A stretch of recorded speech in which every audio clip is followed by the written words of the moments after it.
Good morning. Today we're going to be working on the math for SmallKat. So, as you can see from our previous videos, we have our SmallKat loaded up here. Now, what we're going to be doing today is paying attention to how the math inside the SmallKat controller works and how we can manipulate it to make our cat actually walk. So, first thing I want to do is start talking about how we would describe the location of the tip of a particular limb, in this case one of the feet, in reference to the coordinate system of the world here. So we can see we have two rulers on the ground and one sticking up in the air, and these represent our x, our y, and our z axes. So the ground itself, as we look at the cat, is the global frame. So when we start talking about global frame, we're referencing to the coordinate system of this grid system, the static world outside of the cat itself. Alright, so from the global frame, we have our first transformation, our global transform to some fiducial somewhere on the cat. Now, where this fiducial is is a arbitrary distinction. Where you put this fiducial on your robot essentially doesn't matter as long as it's a known spot, and it's the same everywhere. So when the cat loads up, since we have it start in the home position, the global frame reference is 0, 0. It's basically right here at the center. So if we want to understand where a particular limb is, we start by having to know where the fiducial is. So the fiducial is going to be right at this dead center in the middle here. Right there. You can see the mouse. That's our fiducial. All of the limbs are going to be placed relative to this fiducial. So if the limb root was 0, 0, 0, then the z-axis for the first link would follow the z-axis of the global frame in that case. So we have three transforms. The pose of the body in global space relative to the fiducial relative to the root of each limb, so each limb has its own fiducial to root limb, and then the final transform to figure out where the tip is will be the forward kinematics for a given set of DH parameters, so any particular chain in the link. And that's going to change as time goes on. So the global frame can change as time goes on. The fiducial to limb is a static fixed value, and the forward kinematics for our foot is something that can change over time. So let's take a look at some of the math. Now, we have two pictures of our SmallKat here, and let's have a look at what the forward kinematics represents. So we have this global to fiducial, and to begin with, we want to think of this as the value of where the body has moved since the start of time. Okay? Then we have our fiducial to limb, and this fiducial limb is this red piece here. You can see that. Let's see if I can highlight that a little bit better.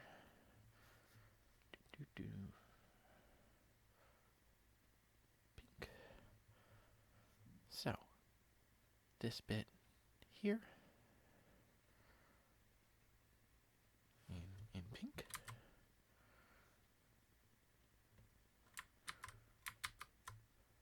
So you can see it. It goes from here up the red line to there, and that's our fiducial to limb. Okay? Then the forward kinematics of the limb takes us from the limb root here down to the tip there. So that's the normal forward kinematics. If you've done the RB 3001, this would be the forward kinematics that you use for your arm. You don't have these two frame transformations because you assume that these are going to be 0, 0 for the 3001 arm. But in the case of our robot, the body can move, and the limb, there are multiple limbs, so you have to define them relative to that fiducial. All right, and then if you multiply these frame transformations together in this order, you're going to get the tip of the link in global space. All right. Now, how would we do the inverse of that? So the inverse says, hey, I want to move the tip into some new global space position. In order to do that, we take our tip, we take the fiducial of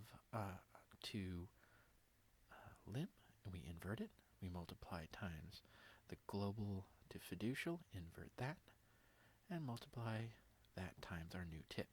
This will give us a new frame transformation in the limb space.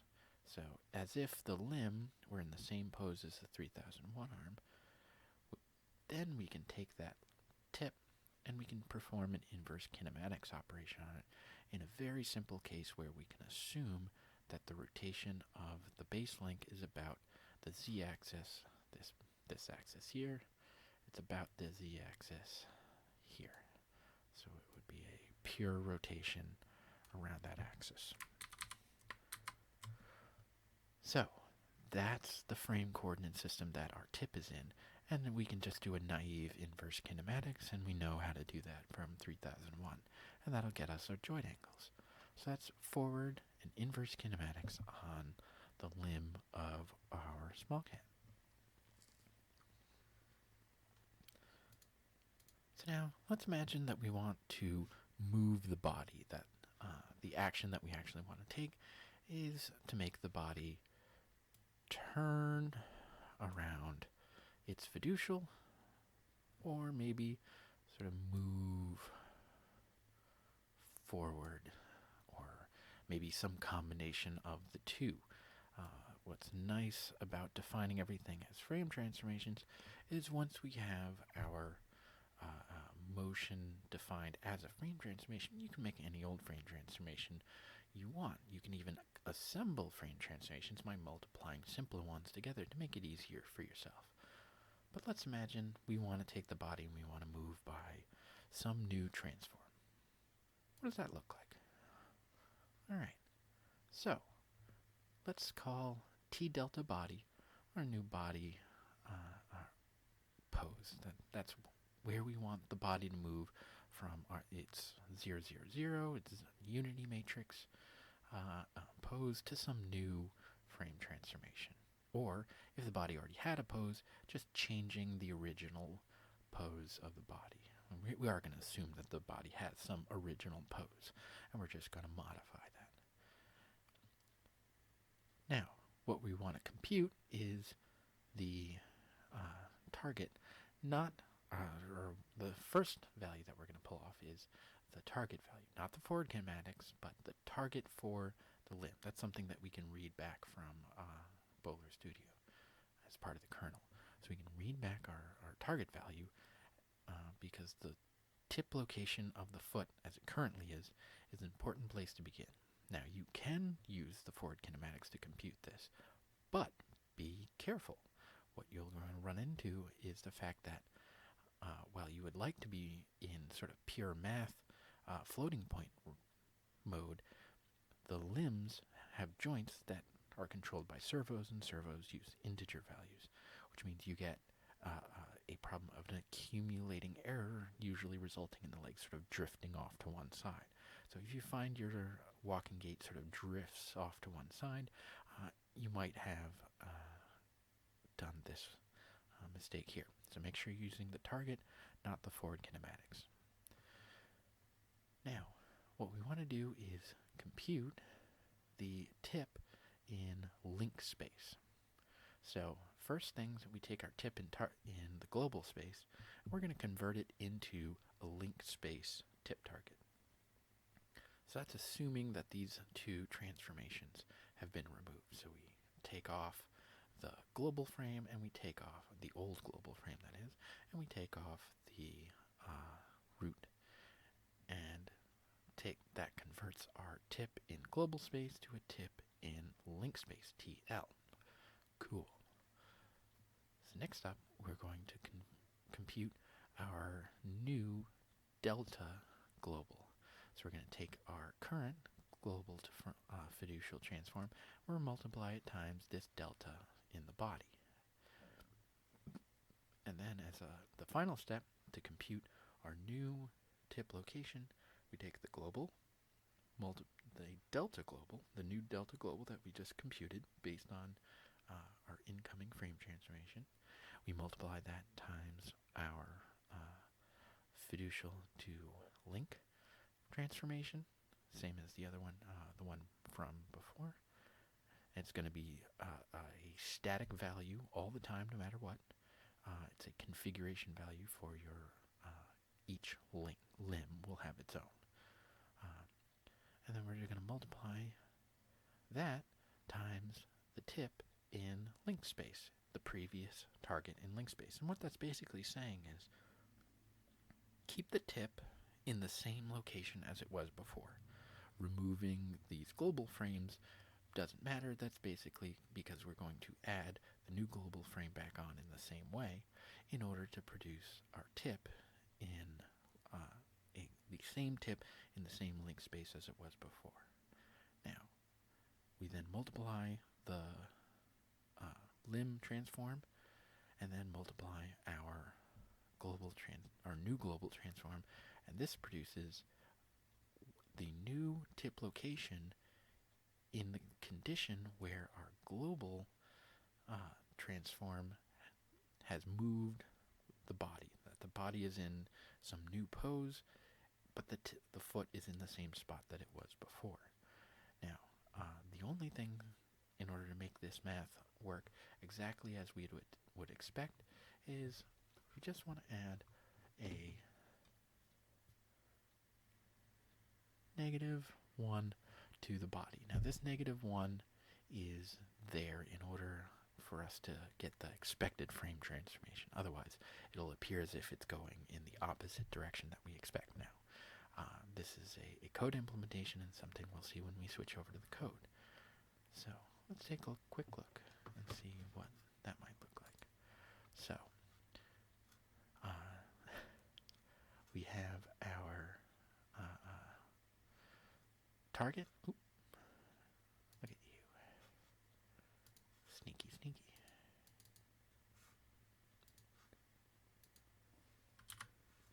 Good. So, what you can see here is our new, this transformation is going to represent our motion. So, in order to effectively do this, we can say leg.getCurrentPose target, and then we're going to do the leg.inverse offset. That will basically take care of this function here and produce our TL transform. Then cat.fiducial to global transform is the fiducial global transform that we were talking about earlier, times T delta body. And that's how we perform this piece of math here, and that'll give us our T global delta. Then to compute our new tip, we use T global delta times leg dot get the robot to fiducial transform again, or not again, but in this case we're finally going to see ourselves using it, whereas in here it was hidden inside inverse offset, and then times our tip in limb space. And then all we have to do is set the desired task trace transform for our new tip. Cool. So let's look at what that might look like in code. So the first thing I'm going to do is make a new Groovy file. So in my SmallKat, add a file.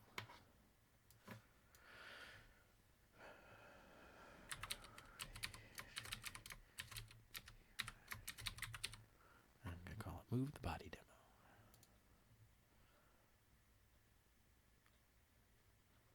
Cool. Now I'm going to switch over to Eclipse because it's a little bit easier to work on these things in Eclipse.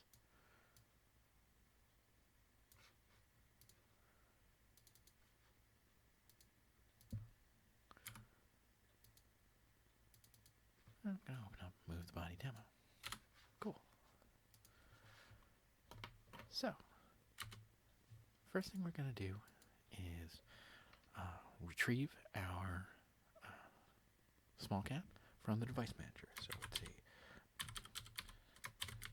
a mobile base, and I did Control Space to get those options. And we're going to call that cat equals device manager dot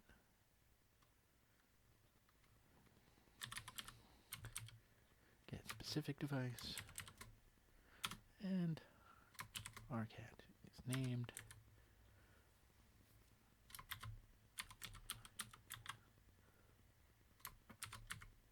Eating Cat. So next up, we're going to grab one of the legs. So its type is DH parameter kinematics. DH kinematics. We can call that leg. Now, in order to get the legs for our given cat, we do cat dot get legs. And to get, we're just going to do, let's say, the 0th leg. Just get the first leg dot get 0. And that just gets us one of our legs. So, before we begin, we just want to ensure that our leg is targeted at some place that we know about. We want to start from a known place. Since it's going to read the tip and then move from where the tip is currently being told to go, we know that we're going to need to be careful and make sure that tip always starts in a known place. So, for simplicity's sake, we're just going to set it to the home position. Dot set desired task-based transform, and to set it to home, we do leg dot calc home, and we're going to do that in 0 seconds. All right. So first things first, let's just make sure that this homes our cat's leg. So if we grab the first leg and say move it down in Z, if we run our script, it should go back to home. Great. Sounds good. So next up, we're going to start by defining the new body transform for our SmallKat.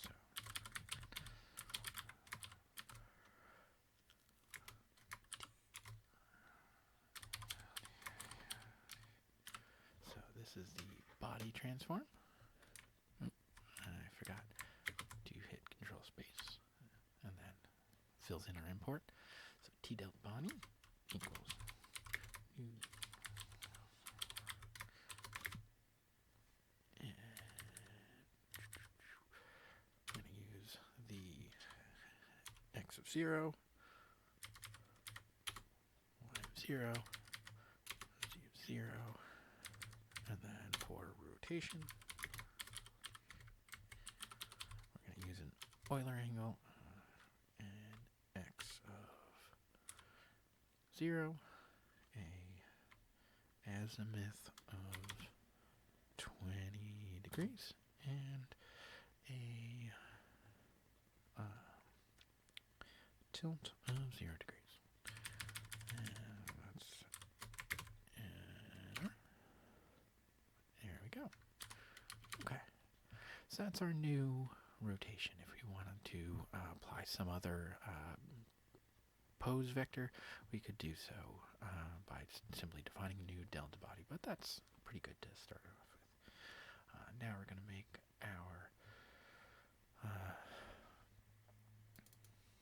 transform objects TG. This is our tip in global equals get current pose target. So this will get our tip in global space. Next up, we got our tip from fiducial to limb, or our transform of fiducial to limb.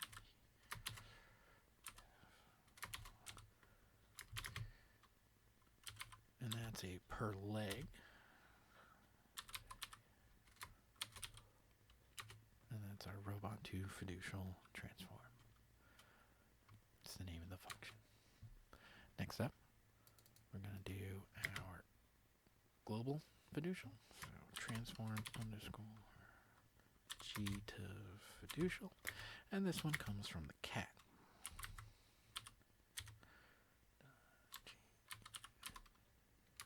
Fiducial to global. Alrighty. Now we're going to start calculating our inverse offset as applied to the tip. So this is our transform of the tip in limb space equals inverse offset of t underscore tg. So this will produce the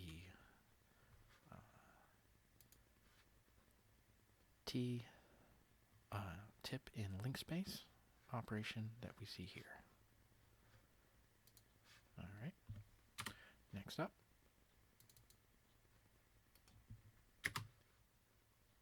t global delta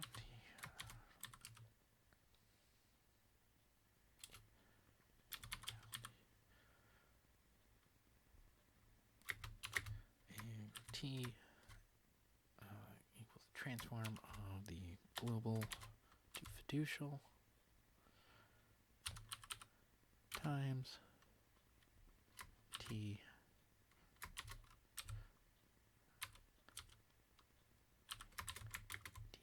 delta body. Remember, control space is your friend. It helps fill in options for you. Next up, we're going to calculate our new tip.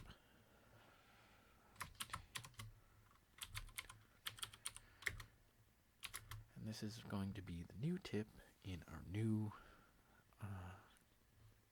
global space where the body has moved but the tip has stayed still. So t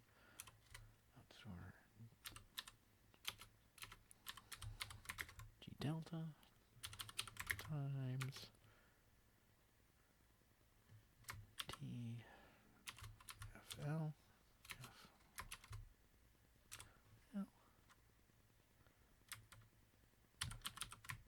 times t underscore dl.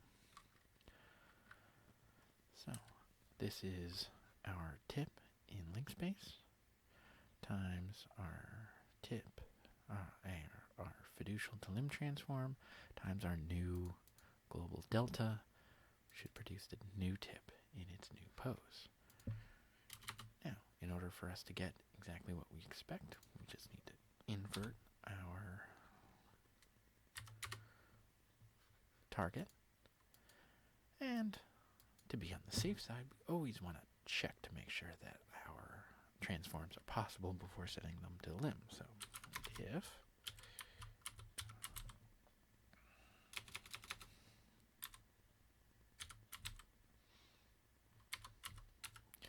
check the new tip. Oop. If it works, dot. Woo.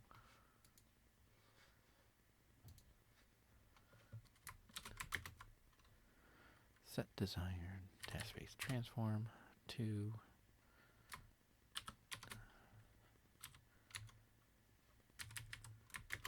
new tip in 0 seconds. All right, so what we should expect this to do is compute our new tip in the by using the assumption that it's the body that's going to move, not the tip. So let's see what that looks like. Now, we're going to have the body rotate 20 degrees about Z. We expect the head to go this way and the butt to go this way, which means in order for the butt to go this way, we're going to expect our limb to kick out to the left here. So let's see if that happens. But it doesn't just kick out, it comes in as well, because this is a rotation about the center. So if we make that less, we should see less. And if we make it negative, should go, let's make that negative 5, because I know it can go less in the negative direction. There it is. It goes negative. And just to confirm to ourselves that this all makes sense, let's do 20 millimeters forward in X, which means the leg should go backwards 20 millimeters. Good. And the opposite. If the body's going backwards in X, then the leg should come forward 20 millimeters. Excellent. All right.